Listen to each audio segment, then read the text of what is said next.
Thank you, Bryce. Thank you very much. And I know now why we're playing you so well. So, thank you very much. I thought I was settled. Now it's just completely thrown.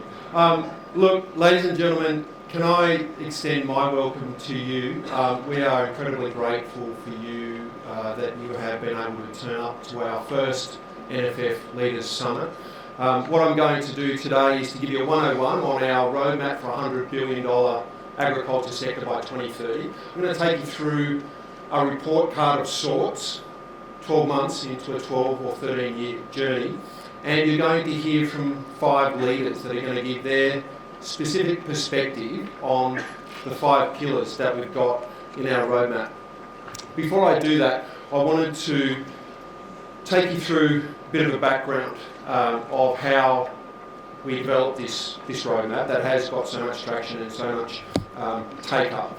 So most of you will know, and Bryce conveniently pointed out, I have got family history in Bungaree outside Ballarat, and right from the first days from my family that I spent on my parents' family farm, I loved agriculture and I wanted to work in it. And I'm incredibly grateful that I've had the chance my whole life to work in such a great industry. And in my job now, I get to travel to some places that really inspire me and make me proud of what a great industry we have here in Australia. Whether that's looking at vegetable growing in Mandurah in WA, mangoes in Katherine, blueberries, strawberries, raspberries in Tasmania, looking at wool here in the local region, the Monero, or whether that's looking at cotton being grown for the first time on Tipperary Station in the Territory. If we're going to grow our agriculture sector by $40 billion in the next 12 to 15 years, it's investment, it's innovation, it's procedures and practices like this that are going to take us there. Fiona and I spent an afternoon with David and Bruce Connolly from Tipperary Station, and it really blew us away to see what they're doing up there on a traditional cattle property. We've actually got about 1,000 or more mango trees. It's amazing if anyone has been to Tipperary Station.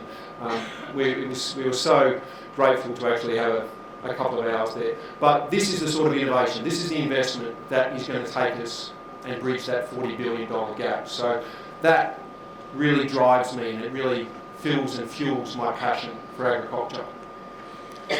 That photo there was taken about half an hour before the previous one, and it's a really good example of how not to impress David and Bruce Connolly from Tipperary Station. Luckily, 2 things. I wasn't driving that. In fact, 3 things. Luckily, they didn't ask me to get it out because it would have made it worse. But we did have Ed Simpson with us, and he was able to drive it out. But for me, it's a little bit of a metaphor for Australian agriculture. We know we've got a great industry. We know we've got a solid background. We know we've got huge opportunities going forward. But we know we're probably going to get stuck along the way.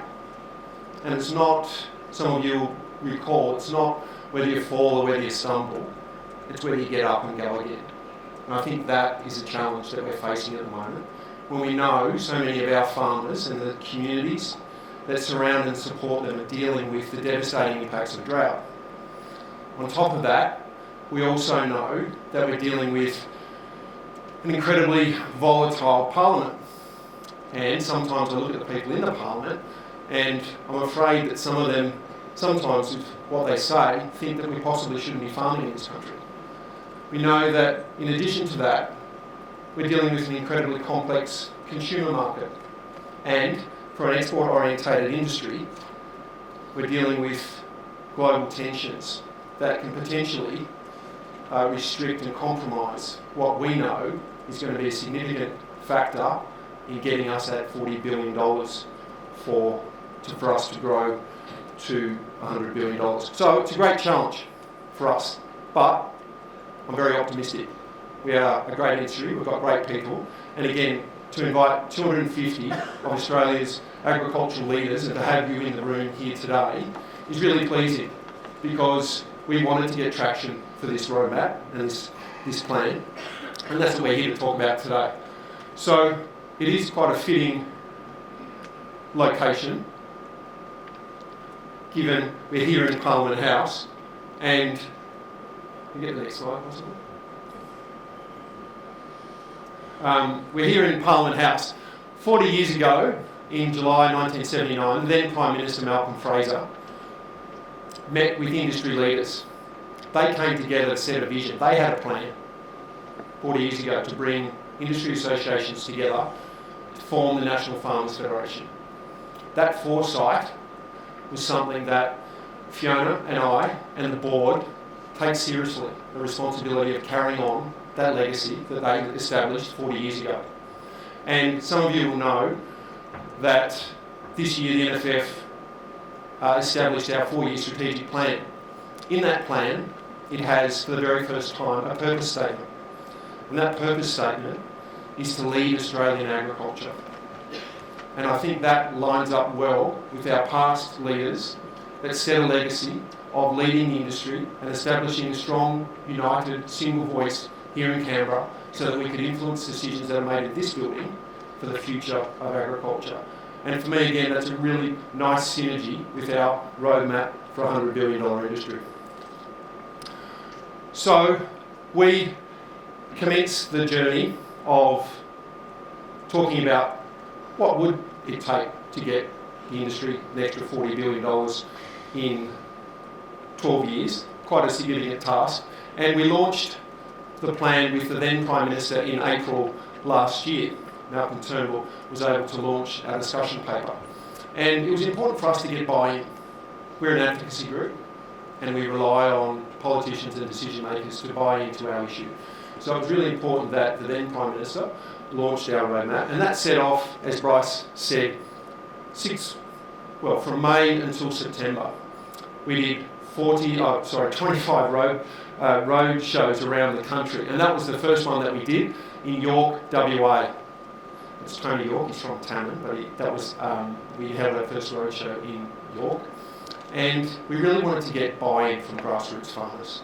It was really important for us that we got that support right from the word go. So we travelled from Katanning to Longreach to Launceston, all over the country, and we sat around in machinery sheds, in the Charters Towers Bowling Club, memorable, meeting rooms, and it was a conversation. And we took it seriously because we wanted this thing to have life. The last thing we wanted to have was a glossy brochure that sat on our desk for a little while and eventually made its way to the bottom drawer, and we actually didn't take that up. So it's critically important for us. So lots of butcher's paper, 25 roadshows, 20 people in each roadshow. You can imagine the amount of butcher's paper and sticky notes that we collected. But it was all worth it, and for the record, we recycled it all. And we met some amazing people along the way. One of the people that really stuck in my mind was Richie Hayes. Some of you might know Richie. Richie farms outside Alice Springs, in the middle of the desert, and he grows table grapes and cabbages and onions and other horticultural products. Richie, for me, encapsulated what is great about Australian agriculture. He was almost like the typical Aussie farmer. He didn't take himself too seriously, had a really well-functioning bullshit meter. He called things out when we were talking to him about things. He was smart, super smart, and hard-working. He was a bit of a mix, for me, between Mick Dundee of Crocodile Dundee fame and Mick Keogh, possibly from the ACCC. He was just that smart and that engaged, but just a real larrikin. And he actually challenged me. One thing that he said to me, spent an afternoon with him on his place, and he said to me, the typical territory fashion, he'd had about 4 beers in about half an hour. Might have been an hour. But he said to me, Tony, I want to take part in this process, but I'm going to challenge you. I want you to look beyond the policy and capture the reality of the paddocks on the pages that you put together. So looking beyond the policy, capture the reality of the paddocks on your pages of that roadmap. And that really stuck with me. So it was a pleasure to see people like Richie along the board. There's Malcolm launching our roadmap at the Easter show in April last year. So we're 12 months on into a 12 or 13 year journey. And I was thinking about it, and I'll get to the report card because we are going to go through a report card, but for me, it was a bit of an analogy between, or looking at a potential school student that was entering school, so 1 year into a 12 or 13 year journey. And we've got big plans, if you run with me with this analogy, we've got big plans for this child. She's going into kindergarten. We know we want her to achieve everything that she's absolutely capable of. We know that her ATAR or HSC score is not going to define her, which I keep telling my daughter, who's in year 12 at the moment, it's not going to define you, but we want you to do a good job. We know that she comes from a strong background, not my daughter, but perhaps the child we're talking about. We know that she's hardworking. We know that she'll have a different mix of friendship groups and teachers that are going to impact on her performance and growth over the years. We know that there'll be factors outside her control that are going to influence whether she achieves her target or not. And likewise, and at the end of the day, it's going to be a mix of good luck and hard work. And likewise for agriculture for me. We are a good industry, but it's going to have to get everything to line up to make sure that we achieve that target. Governments will come and go, seasons will come and go, prices will fluctuate. There's things that are outside our control. But we have a plan, ladies and gentlemen, and it's up to us as leaders in the industry to take that plan forward. And I am, again, incredibly confident that we can do that. Last October, we launched the roadmap, and there's Fiona politely asking the government to back our plan because it was important for us to have that backing, as she said. And there's the Prime Minister doing what Fiona said. She's very persuasive. I like that photo, it's like, about time. So we're very delighted to get the government to support our plan. And then in July this year, we're incredibly thrilled that the government actually committed, the Prime Minister committed his government to match up with and line up with agriculture's plan for a $100 billion industry by 2030. For us, that was a great achievement, and we're very proud about that. But now, of course, the pressure's on. So, that slide shouldn't be there. Let's move on. That's for later. We've got the roadmap, so you'll see the handbags that you've got, HAM, not HAND, handbags, Christmas handbags. In that report card, you'll see in the roadmap 19 metrics, 19 aspirations and 66 actions. So we were really clear that we wanted this thing to live and we're going to report on it every year.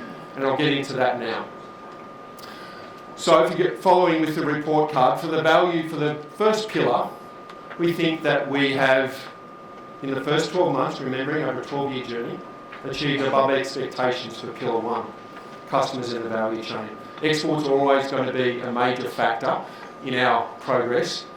We have worked well with RDCs and, in fact, NFF, trying to bridge that conversation with the community, to maintain that trust, to maintain that perception and confidence that they have in our sector. We've also got government in the last 12 months to commit to an increasing traceability, again from a trade perspective very important, and we've had some reductions in regulation for red tape. For the second pillar, a bit of a pass mark, we're doing okay in that space, but we think we can work a little bit harder. One important factor that is going to be a potential game changer is the government committing to a $30 million sustainability ecosystem services system regime. If we get this right, this could add billions of dollars to the Australian farm sector. What we're doing with that $30 million, working with government, is to do some research that will identify metrics that, if we get it right, will underpin a market for farmers to be paid for the services that they do every day in maintaining sustainability, ecosystems and biodiversity. That's the sort of thing that government and industry can cooperate on that can potentially change the game. Obviously, there's some major issues in this pillar. We talk about Murray-Darling Basin and also some of the issues around climate change and energy policy. So for this pillar, satisfactory, just a pass mark for us. Likewise, for the third pillar innovation. Innovation is going to impact on everything we do, whether that's trade or whether that's people in agriculture. We have seen some changes and some commitments from the government and the RDCs themselves to look at the system. It's a unique system, a very valuable system, RDC system that is 25 or 30 years old. And I think it's timely for us as an industry and government to look at that and see, can we do better? And I think Minister McKenzie a couple of weeks ago outlined a process there, and that's going to be critically important. I think if again we come back to that, finding that $40 billion that we need to achieve in the next 12 years. There's been some, Ben mentioned, investments in regional connectivity, and most of you will be familiar with a report that was released a little while ago now that said if we get full digital uptake within agriculture, then we could potentially grab $20 billion. That's a game changer for the agriculture sector, but it relies on a few other things to come together, obviously. Pillar 4, for us, more effort required. Got to do better in this space. We have only last week seen government make some changes to farm safety legislation, quad bikes, which is a great win for NFF and its family. That will save lives. There's no doubt about that. But we continue to face a labour shortage. We continue to face an environment where we don't have a dedicated workforce solution. It's highlighted in the horticulture sector, but if we are going to make these gains that I keep talking about, we have to have a system that better delivers workforce solutions to agriculture. As my friend Emma Germano says, she's a vegetable grower from South Gippsland, constantly reminds me, Tony, people are like any other input into the agriculture sector, whether that's seed, fertiliser or soil. If you can't have people, you can't grow the industry, and you shouldn't grow the industry. She uses a few other colourful words in there, but I'll leave it there. Finally, the 5th pillar is capital and risk management, and again, we think we can do better in this space. I think there's a widely held view that we as an industry don't invest in agriculture enough. We think that we've got to get a better idea of what that capital shortfall looks like. Whether that's at the macro level, region, nation building things, regional ag deals, building on areas like Toowoomba, how do we get more of those? Or whether it's at the farm level, succession planning. How do we get investment in that space? I know, we all know the troubles and hassles and challenges that are associated with succession planning. What do we need to do from a business entity point of view to make that easier, to allow our industry to grow? And we certainly need, again, coming back to risk management, better national support systems for not only financial literacy, but business management to manage what we know as a volatile industry. So at the back of the report card that you've all got, you'll see a list of tailwinds and headwinds. And I think I've gone through most of those. In terms of the headwinds, global market volatility, climate change for us remains fraught. Our view is that the science on climate change and that the challenges that it presents for our industry is in. We as an industry must do better to shape our destiny and engage in that system. Water issues remain absolutely complex and dire and incredibly challenging for the industry, obviously. National energy policy, we think we can do some more work in that space, and obviously I've talked about the labour shortages. In terms of upside, global prices remain largely strong. Indonesia Free Trade Agreement coming on board hopefully within the next couple of months. Huge opportunities in a market like Indonesia. Talk about the RDCs and how they're collaborating more to pick up on those cross commodity type things, and we've made some gains in farm safety. So that's a summary for us, 12 months into a 12-year journey. And if you think about my analogy that I started with, go back to our kindergarten student, what would we say after 12 months? Well, I'd propose that we say she's in a very tough class, but she's incredibly bright, she's willing, she's capable, She's hardworking. She comes from a great family. She's got great opportunities. She's got just the right amount of attitude to get her through. And I think for agriculture that lines up well for us. We're going to be facing some challenges, but I am absolutely confident and optimistic that we, and I mean we, people in this room and the rest of the industry, can go through those challenges together, coming back to our past leaders, what they did 40 years ago to bring the industries together. Because we know how strong and how powerful we are when we unite and we aspire behind a cause. And that for us is what the 2030 roadmap is. Something to get behind, something to aspire to, a light on the hill that we can all walk towards. Because we know we've got a great industry. Ladies and gentlemen, we'll be here next year to report again against how we've gone in the 12 months. We're very grateful and we're very pleased that you're able to join us here today. We'd love for your support for the next 12 months and we'd love to see you back here so that we can report in, we can engage with you and we can make sure that we work towards that $100 billion vision for Australian agriculture. I hope you have a really enjoyable and thought-provoking day. Those that are staying for dinner, I'd love to have a beer or red wine with you there. Thank you everyone.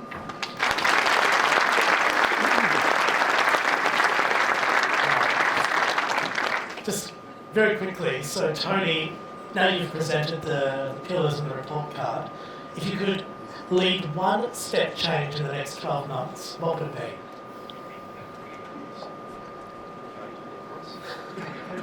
One step change. Look, for me, I think it's around collaboration and cooperation amongst the industry. I still feel like there's not enough coordination and collaboration. I think that's working, we're working in progress on that. But I feel like if we can come together around this plan, around some of the really tricky issues, and I know how divisive they are, things like Murray-Darling and others, I know. I've taken the calls, I've seen the farms, I know how divisive that is. But I feel like in these challenging times, if we can pull together, that would be my wish. What keeps you up in that? What keeps you up at night? Ordering me 12. Other than that, for agriculture, it's drought. It really troubles me, genuinely. It's just such a difficult policy to get right, and I know it impacts farmers in such a devastating way. I wish I could clip my fingers and get a drought solution. Let's hear it for Tony Mahar.